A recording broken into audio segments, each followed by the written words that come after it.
Welcome to Bold and the Beautiful 65 Spoilers. Hope you enjoyed this video. Please leave a like and comment for more videos like this one.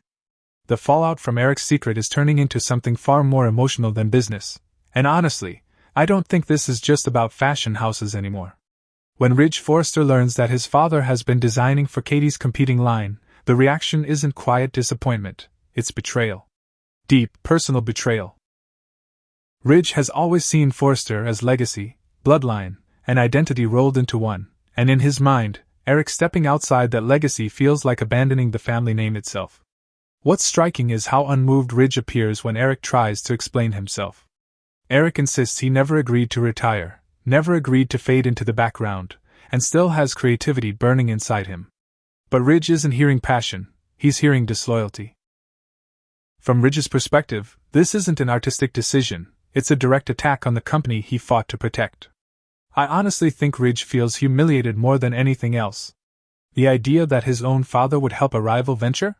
That hits pride, ego, and history all at once. And then there's Brooke Logan, who is not exactly helping the temperature cool. If anything, she's pouring kerosene on the fire.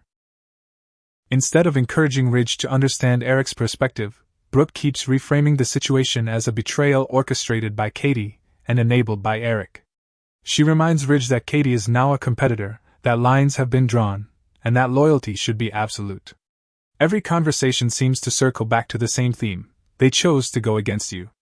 I get the sense Brooke believes she's protecting Ridge, protecting the company, protecting their future. But the tone she uses pushes the narrative into something harsher. Eric becomes disloyal. Katie becomes ungrateful. The situation becomes a war instead of a misunderstanding. And the more Brooke reinforces that narrative, the more entrenched Ridge becomes in his anger. Meanwhile, poor Eric is caught in the emotional crossfire. He isn't positioning himself as a traitor. He sees himself as a designer who still has something to give. After decades of defining fashion at Forrester, the idea of being sidelined was never something he accepted internally. From his point of view, Katie gave him respect and creative purpose when he felt pushed aside. That's not betrayal, that's survival. But here's where the tragedy of it all lies. No one is really listening to anyone else. Ridge hears betrayal. Eric feels discarded. Brooke sees an enemy. Katie believes she offered dignity. And the longer the standoff continues, the more it stops being about fashion and becomes about family fractures that may not heal easily. I can't help but wonder whether Ridge's anger is also rooted in fear. Fear that the man he idolized chose validation elsewhere. Fear that Forrester's legacy isn't as unified as he believed, fear that control is slipping through his fingers. And Brooke's influence? It's definitely shaping the battlefield. Whether intentionally or not, she's ensuring that forgiveness feels like surrender. The real question now is, will Ridge soften when Eric's health struggles become impossible to ignore, or will this wound cut too deep for reconciliation? Because right now, forgiveness feels very far away. And Brooke's influence? It's definitely shaping the battlefield. Whether intentionally or not, she's ensuring that forgiveness feels like surrender. The real question now is, will Ridge soften when Eric's health struggles become impossible to ignore, or will this wound cut too deep for reconciliation? Because right now, forgiveness feels very far away. In the quiet aftermath of the hospital emergency, Katie Logan shifts into survival mode. There's grief, worry, and genuine concern for Eric. But there's also a fashion house hanging in the balance. Investors are watching. Production timelines are looming. Weeks ago, before Eric came on board, Katie quietly floated an idea to Deke Sharp, Deacon's son, who has been working at Il Giardino but secretly dreams of becoming a designer. He's always felt like an outsider looking in, especially after being brushed aside by Forrester Creations. Katie recognized something in him: hunger, creativity, and that familiar sting of being underestimated. At the time, she left the door open. Then Eric said yes. Now everything has changed.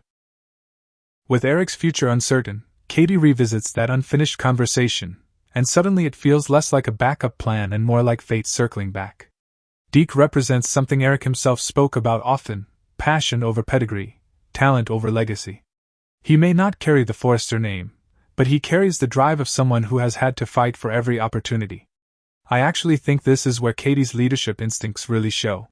She isn't scrambling, she is adapting.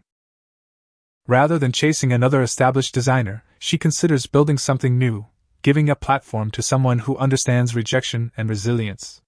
Deke, like Eric, knows what it feels like to be dismissed and sidelined.